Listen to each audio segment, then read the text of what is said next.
Yesterday, OpenAI's CEO announced the company has committed $1.4 trillion to building AI infrastructure. And that's just a starting point. The goal is eventually spending $1 trillion per year on data centers. For context, that's more than the GDP of most countries. And OpenAI currently makes $13 billion in annual revenue, while losing $13.5 billion in the same period. Sam Altman held a live stream Tuesday to discuss OpenAI's newly finalized restructuring into a public benefit corporation, moving away from its nonprofit roots.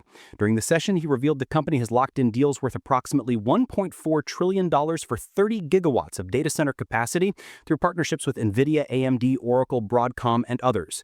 But that's not the end game. Altman said OpenAI wants infrastructure capable of building 1 gigawatt of new capacity per week at roughly $20 billion per gigawatt. To put that in perspective, 1 gigawatt powers about 750,000 homes.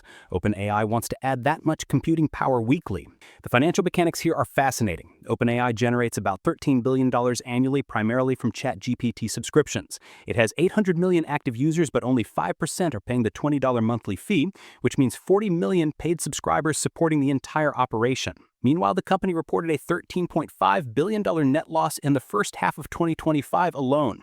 To bridge this gap, OpenAI's developed what the Financial Times called a 5-year monetization plan, exploring government contracts, shopping tools like the new Walmart Instant Checkout partnership, video services, consumer hardware, and becoming a computing supplier itself through the Stargate data center project. What makes Altman's deal-making unusual is the structure. According to Business Standard, most of these trillion-dollar chip partnerships were negotiated directly by Altman and a small inner circle, former Deloitte consultant Chris Hoechley leading the charge, largely without external bankers or lawyers. The deals are milestone-based over multiple years, giving OpenAI flexibility to scale back orders if funding or needs change. CoreWeave was the test case. OpenAI committed $11.9 billion for computing power and received $350 million in CoreWeave stock in return. That partnership has since grown to over $22 billion, with CoreWeave's valuation tripling. Similar open-ended partnerships followed with major chip makers, often built on trust and direct communication rather than lengthy legal processes.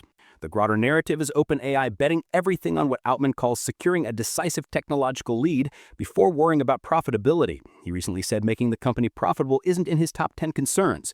The strategy assumes competition in the chip market will eventually lower computing costs while OpenAI maintains its technical advantage.